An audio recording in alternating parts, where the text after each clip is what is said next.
Well, good morning, everybody. And thank you for welcoming myself and my children here this morning. There's already been several things that have really resonated with me, and a couple of things that I'd maybe like to share in terms of what I've heard so far this morning.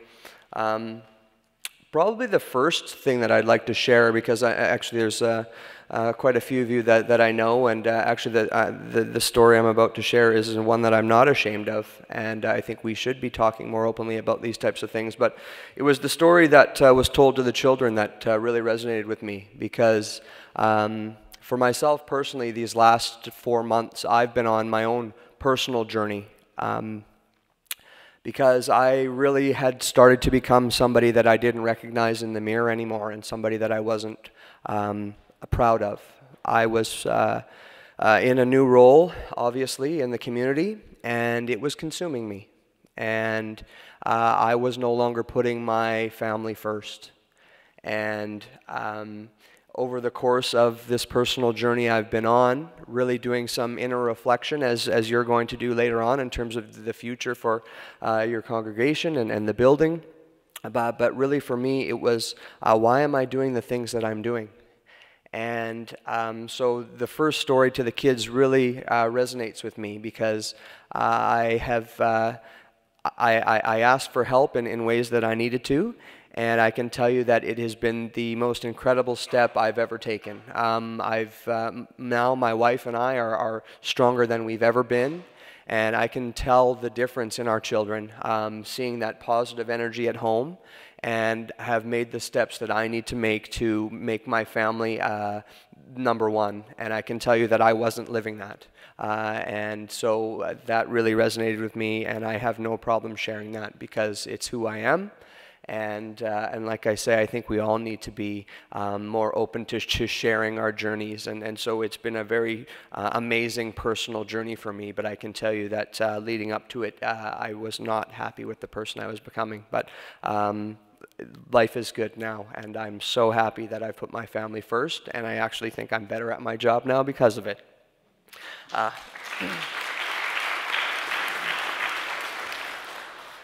The other story that resonated with me, and I had to have a slight chuckle, not because I don't have empathy for what you're about to go through, but when you were talking earlier about the need to fix up the building, and that there's 50 rooms and we have to make some tough decisions, I can certainly relate, because that's what City Council does every day.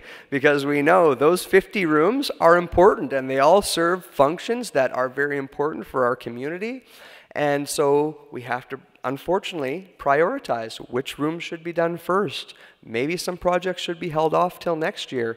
So I just had a little chuckle to myself, because this building is essentially a microcosm for all of the decisions we as a council make for your community every single day. Because whether it's one building or it's many buildings and a budget of almost $500 million, I can tell you those decisions don't get any easier as the problems become bigger. So I certainly empathize, and I'm glad that you're going through this exercise, because hopefully it will allow you to put yourself in council's shoes, because like I say, we love doing what we're doing, and we're doing it because we love our community. But probably the hardest part about our job is that we can't please everyone, and we can't fix up all 50 rooms at once, as much as we'd like to. And so we are halfway through our term, so it's been, again, an incredible journey, and we love doing what we're doing, and we're just trying to make decisions based on what we believe is best for the community. And sometimes, and the hardest part of our job is that the decisions we make won't make everybody happy. But at the end of the day, you have a great group of 9 people who, like I say, have the community as a whole in mind, and we're just trying to do the best we can to make Kelowna an amazing place for everybody. So on that note, I'm going to just talk a little bit about, with some prepared notes, some of the things that City Council has been working on, and why I've been asked to speak today, because there's some synergies between the Imagine exercise that you're about to take on, and the City of Kelowna has a similar initiative taking place right now. So this really is a great opportunity to share a bit about the City of Kelowna imagining process and describe the kinds of things we're dealing with today and will need to have a good handle on in the years ahead. So we're undergoing or undertaking the largest public engagement process ever undertaken by the city, and it's called Imagine Kelowna. And it's a year-long initiative underway right now. It's a long-term community visioning exercise, and I encourage all of you to learn more about it and get involved at some point this year. There are in-person opportunities and online options to get involved.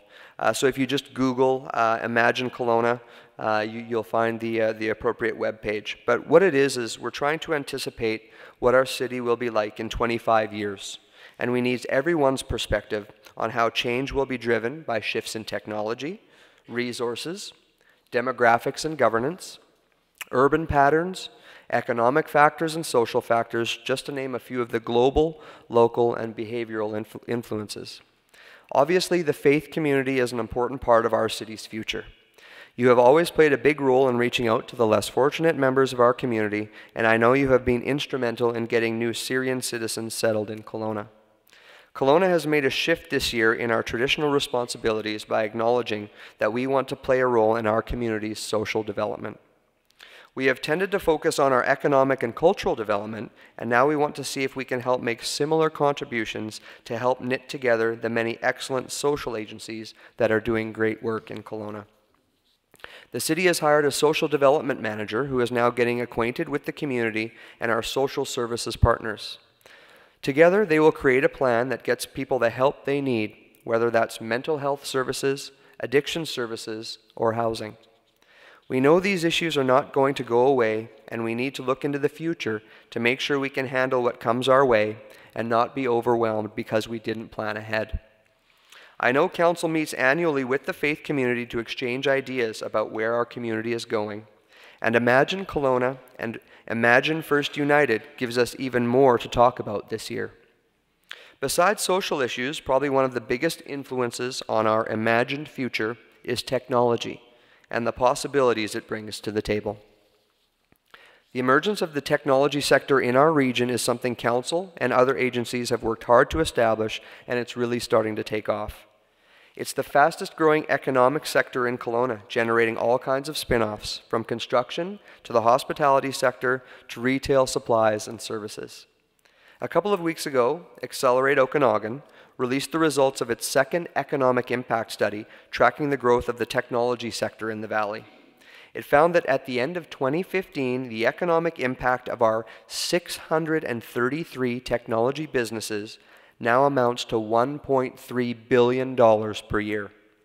That economic impact is 30% greater than it was when Accelerate Okanagan did its first economic impact study in 2013.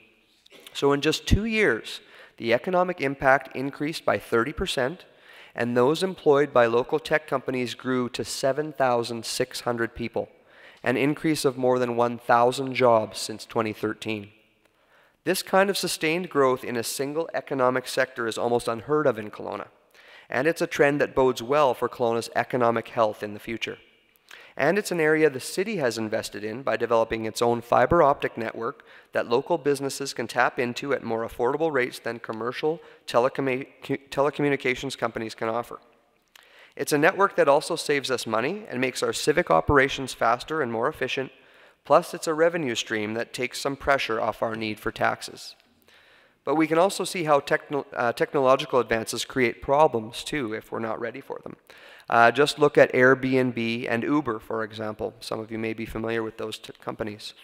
I think it's fair to say these online offerings wouldn't exist if there wasn't a market for them.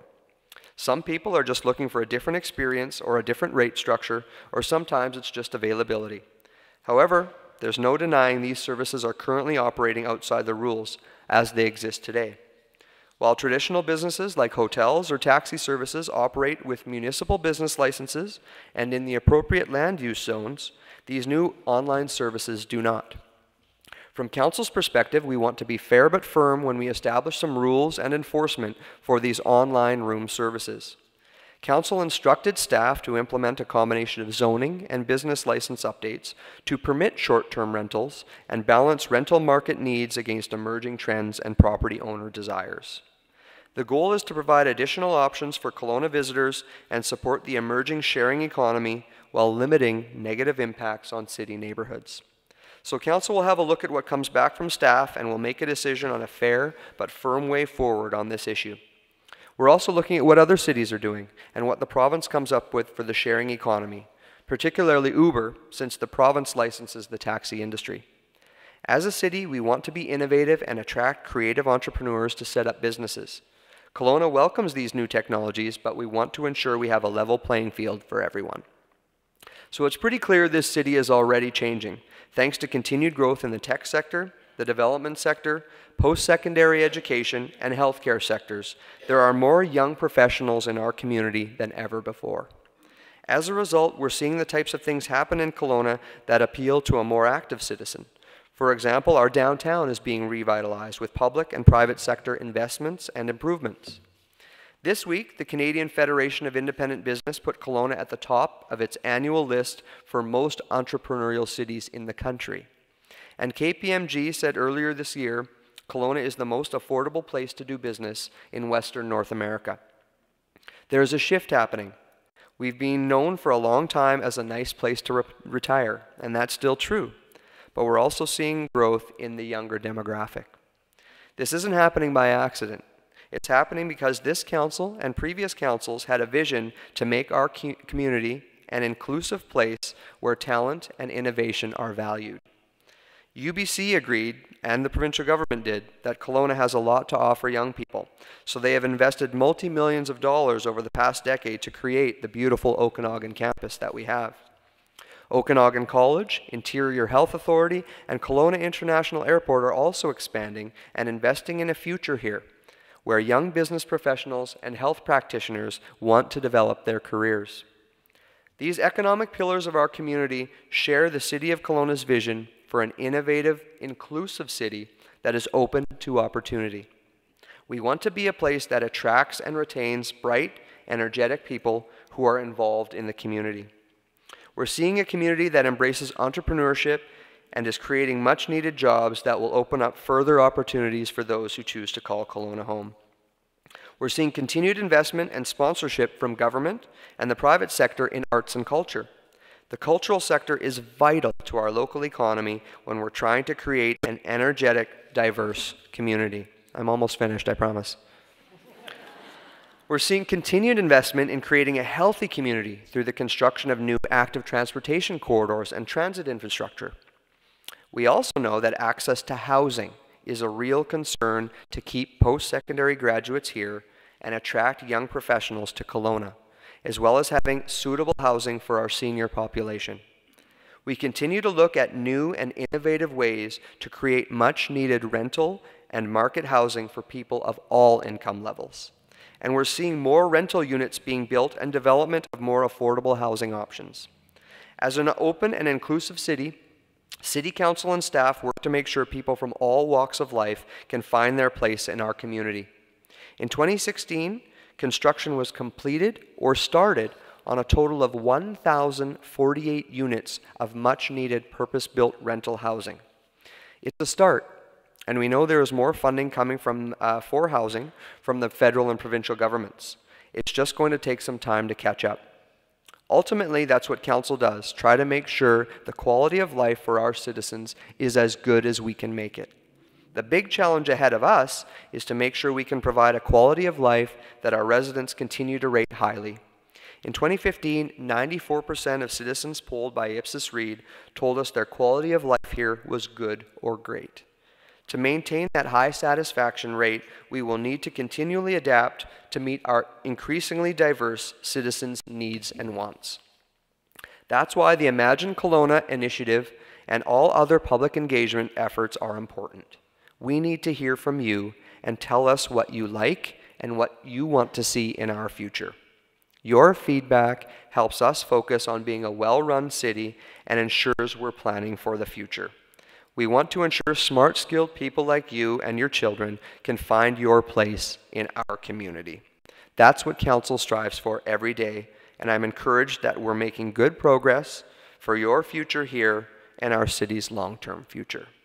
So in closing, I know one of the questions that I was asked was, can I give any advice in terms of when you undergo your visioning exercise, what are some things that maybe you could focus on? I don't necessarily know that I have a specific answer for you because we are, no one can predict the future 25 years from now. But I know that given where we're going with technology and societally, having social connection, human interaction, because as technology increases, they become less and less. I shared a story as we become busier in our careers and in our life, and the built environments that we've created where we just go home and we close the door, we don't get to know our neighbors anymore. I would love it if we could solve all of the social issues in our community in 25 years, but we know there will always be social needs in our community. And so I think what I'm trying to get at is maybe not something specifically, but generally there will always be a need for social interaction, human interaction, and connecting people in our community. Because we are getting away from those through technological advances, and like I talked about, through development, and we're trying to change that. We're trying to change the way we develop communities to create more social interaction. But I would say there will always be a need to bring together people socially and to help people in our community who need help, and I don't think that that will ever go away. So I know it's kind of a broad initiative or a broad topic, but I believe that the faith community can always play a role in bringing people together. So thank you very much for the opportunity to be here this morning.